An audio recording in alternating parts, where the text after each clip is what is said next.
Hello learners, I am Dr. Aman from Central University of Jammu. I welcome all of you in NIUS studio at Delhi.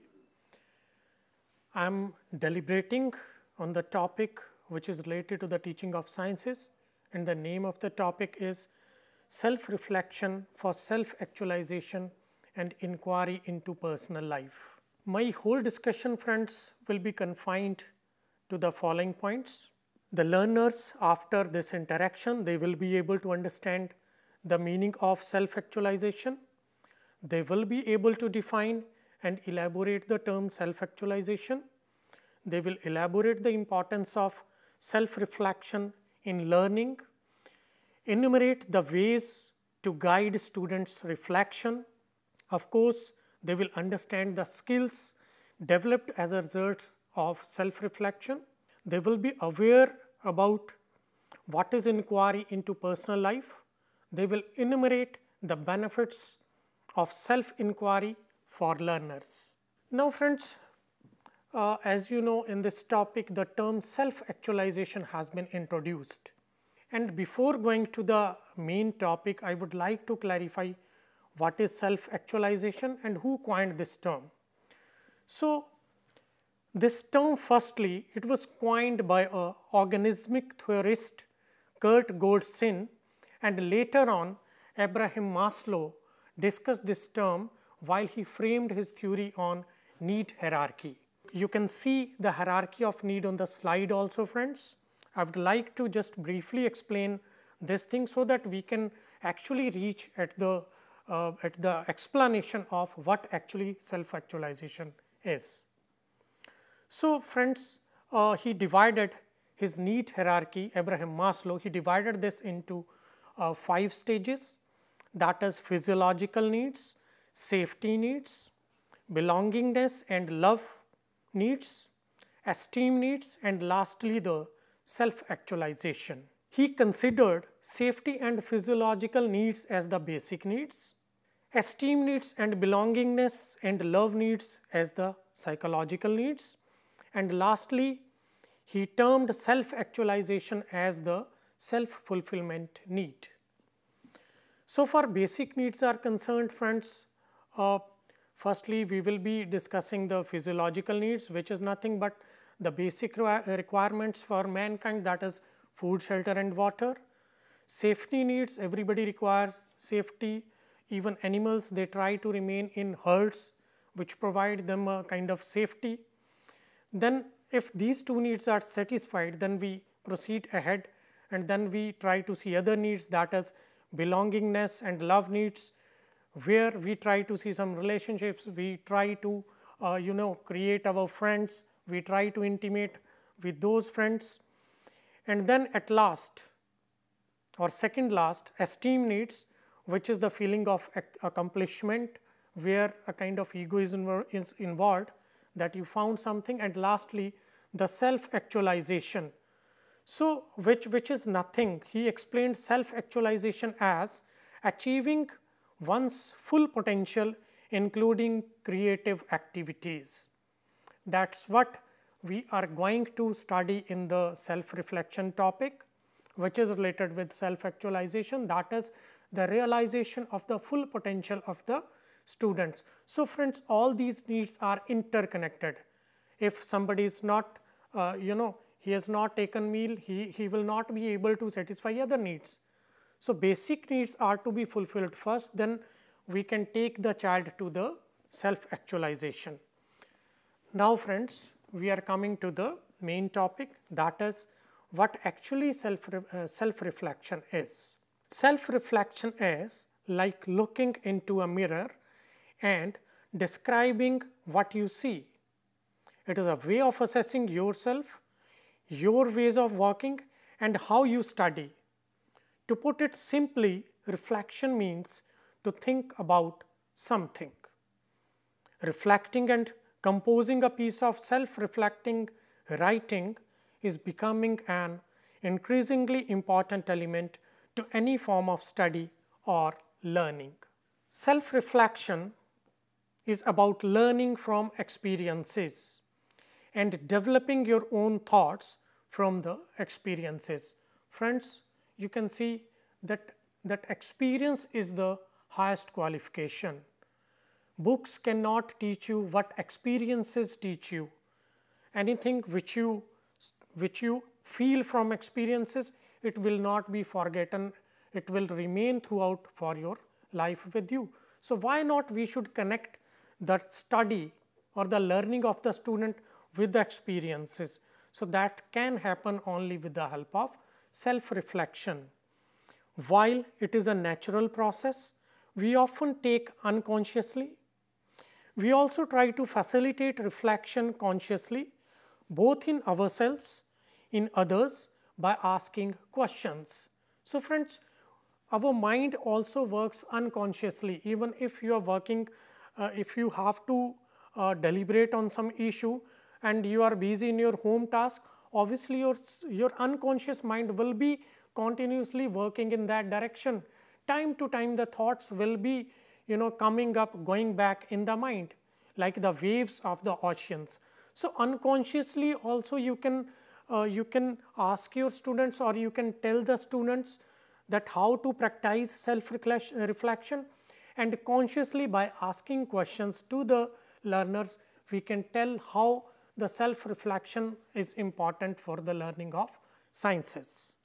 Now, we will discuss why self reflection is important.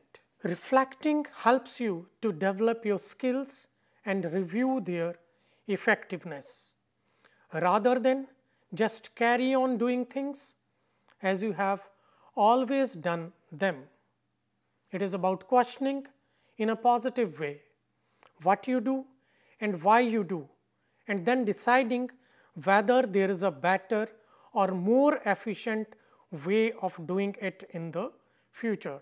So, friends, in positive way, you can see, you can analyze your ways of performing, what you are doing. Are there other best ways with the help of which you can do that particular task better? The teacher told you, you need not to stick to that path which teacher told you. You can see other ways also. Then you can discuss those new paths with your teacher. By those paths, you will be again strengthening your learning. Proceeding ahead, I would like to add, in any role, whether at home or at work, reflection is an important part of learning. You wouldn't use a recipe a second time around if the dish didn't work the first time, would you? You would either adjust the recipe or find a new and hopefully better one. When we learn, we can become stuck in a routine that may not be working effectively.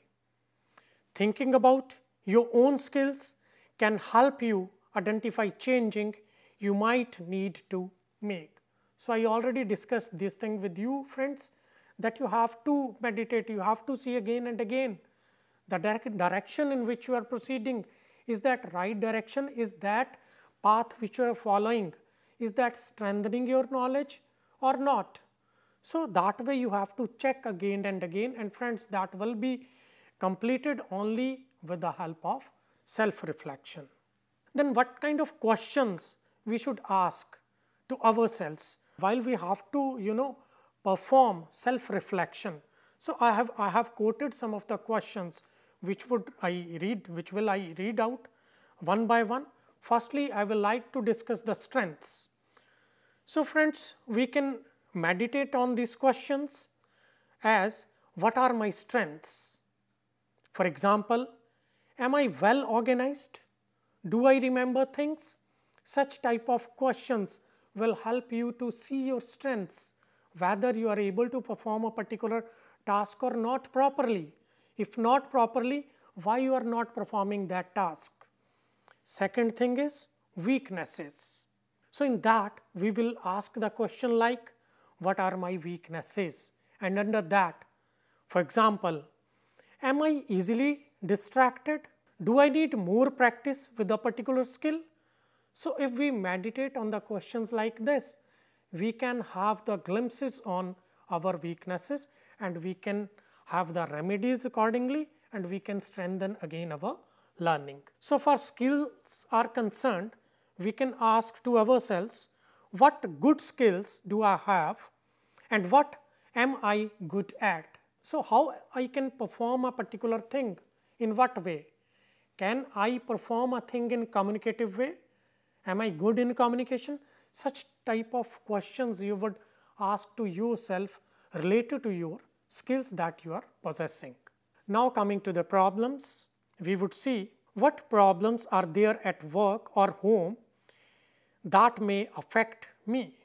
For example, responsibilities or distractions that may impact on our study or work. So, we can meditate on such questions also again whenever we are in our office or we are at home or we are at school in learning situations. You can see what are the things which are distracting, which are keeping myself away from my learning. So, if we have glimpse on those questions, if we meditate on those questions, obviously we can strengthen our learning and we can keep out the distractions. Moving ahead, if I have to see to my achievements, I will ask, what have I achieved? Do I have some achievements in the life?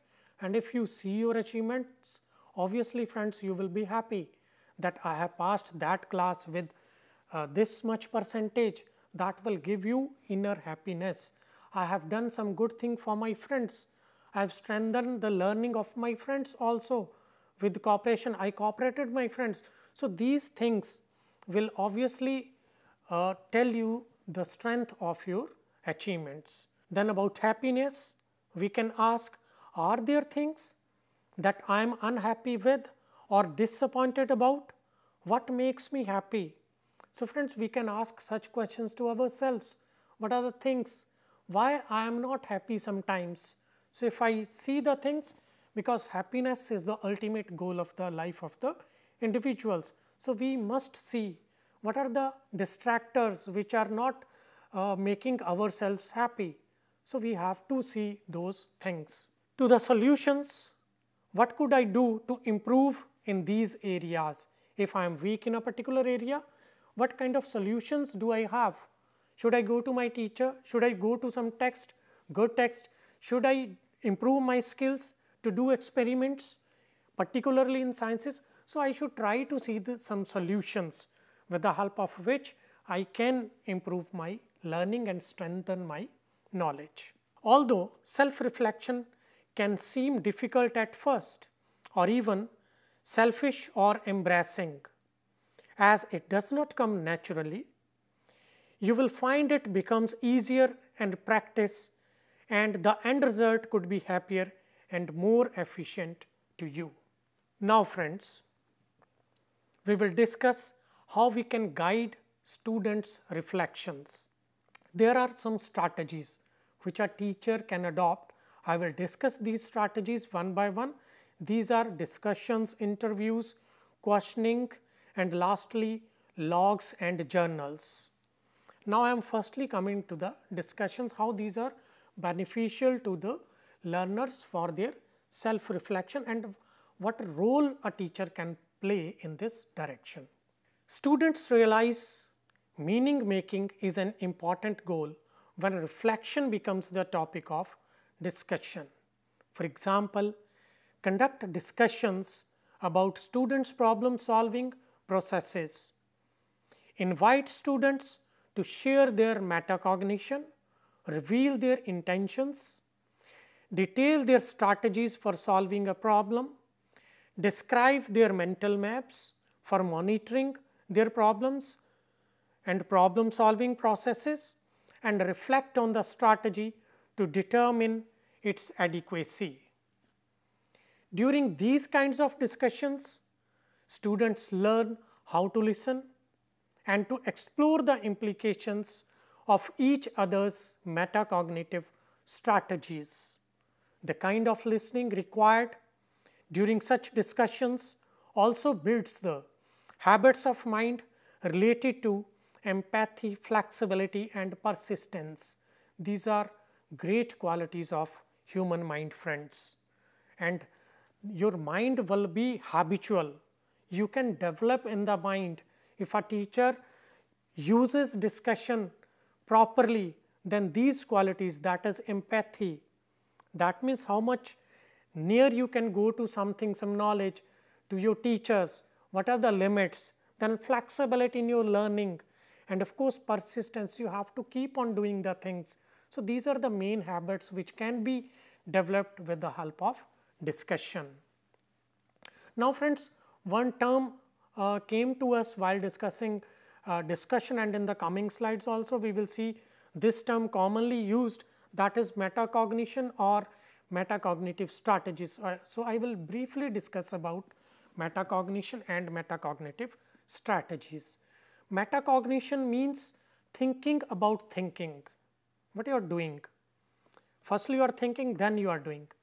Then you are thinking again that what I was thinking, am I able to perform that thing properly? So, that way that kind of performance, that kind of thing which you do is called metacognition.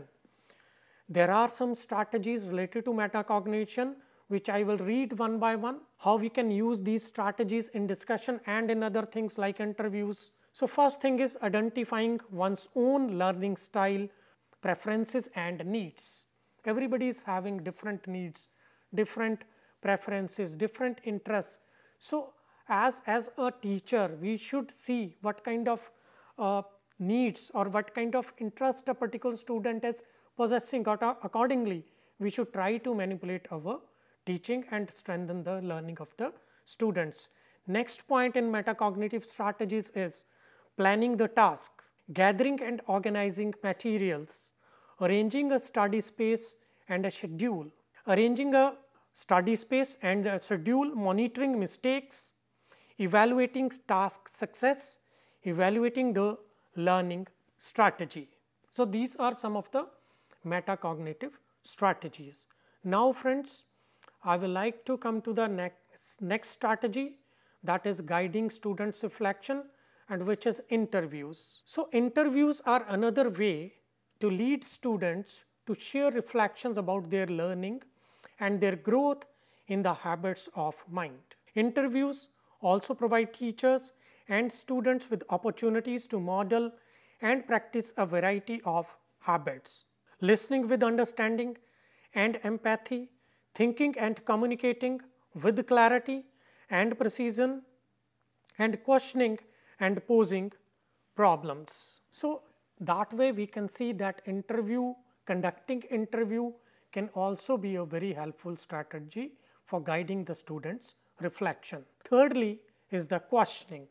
Well-designed questions supported by a classroom atmosphere grounded in trust will invite students to reveal their insights, understandings and applications of their learnings and the habits of mind. Here are possible questions to pose with each student. So, first question I am coming across is, as you reflect on this semester's work, which of the habit of mind were you most aware of in your own learnings? Second question will be, or maybe, what metacognitive strategies did you use to monitor your performance of the habits of mind? Then, which habit of mind will you focus on as you begin our next project? What insights have you gained as a result of employing these habits of mind? As you think about your future, how might these habits of mind be used as a guide in your life? So, friends, you see such type of questions if teacher uses with the students, will again be guiding the students' reflection and obviously will strengthen their knowledge and learning. Now, next is logs and journals. Logs and journals are another tools for students' reflection. Periodically ask students to reread their journals, comparing what they knew at the beginning of a learning sequence with what they know now. Ask them to select significant learnings and vision how they could apply these learnings to future situations and commit to an action plan to consciously modify their behaviors. So, that way Writing logs nowadays becoming very common also in classes. As a teacher, we can practice this thing. Now we are coming how students can facilitate reflection at themselves. So here are some points which will be telling us about this thing. First is open up their apprehension while working with other people. Second, talk about their beliefs. What are their beliefs? How they think, how they want to perform. What are their, the beliefs which have come from their generations. So you have to break those beliefs and you have to tell your students to think about something new paths for learning. Then accepting oneself with all shortcomings. Nobody is perfect 100% for friends in this world. So we should be in a position to accept what are my shortcomings. Then trying to overcome mental blocks. What are the blocks which are hindering my learning? Then struggle with one's weakness is also necessary. We should diagnose, we should take remedial measures to remove our weaknesses. Proceeding ahead, writing proposal or personal diary of goals of learning and development. Preparing and maintaining self-progress book. Planning journey towards one's goal. Working on the basis of pre-decided criteria to evaluate one's progress. Developing artifacts individually and collaboratively.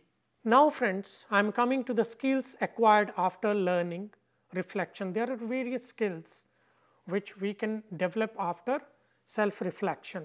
These skills are self-awareness, self-regulation, self-improvement and learning how to learn. We will briefly see what are these skills. Friends, first is self-awareness. Being self-aware means having the ability to look within ourselves to get a clear snapshot of what our thoughts, beliefs, emotions, motivations and our personality in general. It is not just simply being aware, but experiencing a heightened sense of awareness. Though this heightened awareness, you can more easily interpret your thoughts and emotions and figure out what your true feelings and motivations are. Self-awareness is important because once you are able to figure out these things about yourself, you can make the changes you need to make your life better. Now about self-regulation, research consistently shows that self-regulation skill is necessary for reliable emotional well-being. Behaviorally, self-regulation is the ability to act in your long-term best interests, consistent with your deepest values. Violation of one's deepest value causes sometimes, friends, guilt, shame, anxiety. So we have to be particular about it. Emotionally, self-regulation is the ability to calm yourself down when you are upset and cheer up yourself when you are down. Now, skill related to self-improvement. It is an inner process aiming for a better, happier life. It is a process of inner change, adopting a positive mindset, get rid of negative habits and building new positive ones. Self-improvement means building new positive habits and changing one's behavior and attitudes. It is a way to make ourselves better and happier. Self-improvement usually starts with awareness of ourselves and our behavior and the desire to improve and transform ourselves and our habits. So here friends, the change of attitude is must, which takes a lot of time. So as a teacher, we should try to change the attitude of the students towards learning also. Lastly, the skill related to learning how to learn. It includes learners pay attention to his strengths and successes, then take them up a notch. Read more variety and more often. Learn from what other people are reading and doing. Ask for advice on how to improve. Ask questions and get curious. Take advantages of internet resources in a smart and manageable way. So friends, we saw how these skills are important. Now I am coming to the last part of the lesson, that is inquiry into personal life. Self-inquiry or inquiry in personal life is the technique on investigating our inner self, so that we can advance in our personal growth and self-development. Self-inquiry in this sense is not merely inner questioning or an exercise in thought, but is a technique of inner exploration to support the growth of our authenticity. It is usually done in a meditative state. Now, there are some needs which are to be seen while we have to perform self-inquiry.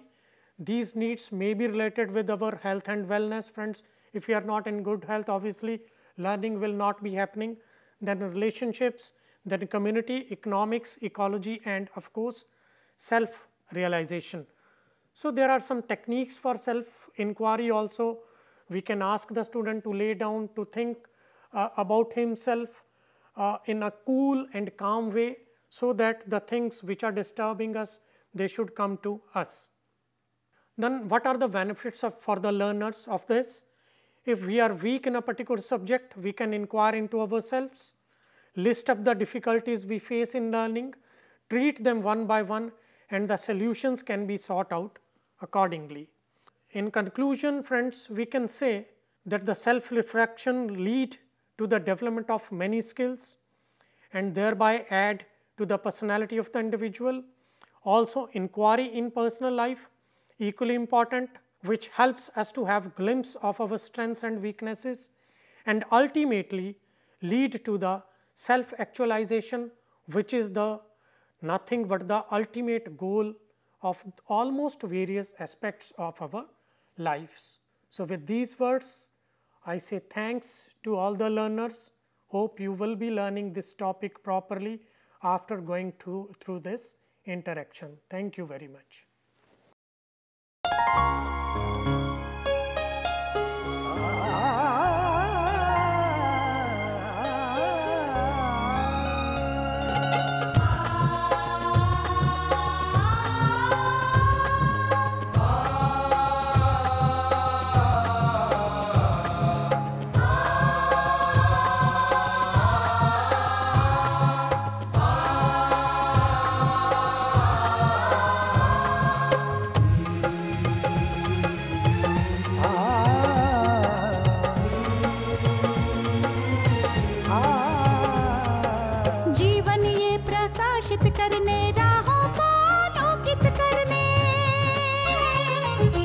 जीवन ये प्रकाशित करने, राहों को आलोकित करने, हम अपना दीपक स्वयं बने, हम अपना रास्ता स्वयं चुने। अपना दीपक स्वयं बने, हम अपना रास्ता स्वयं चुने। जीवन ये प्रकाशित करने, राहों को आलोकित करने।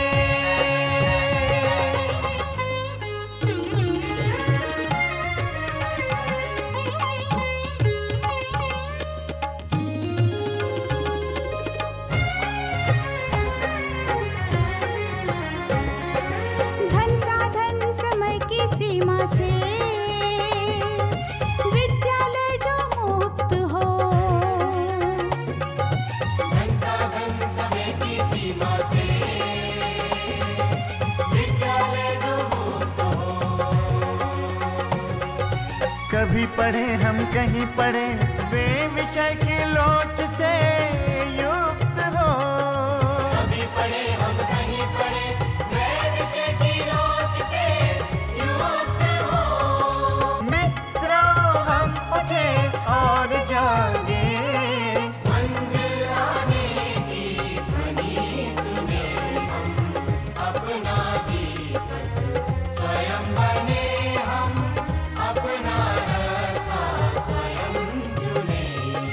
जीवन ये प्रकाशित करने, राहों को आलोकित करने।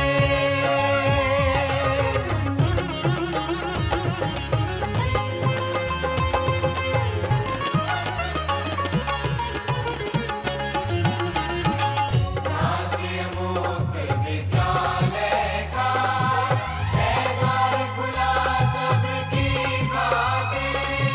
शिक्षा परीक्षा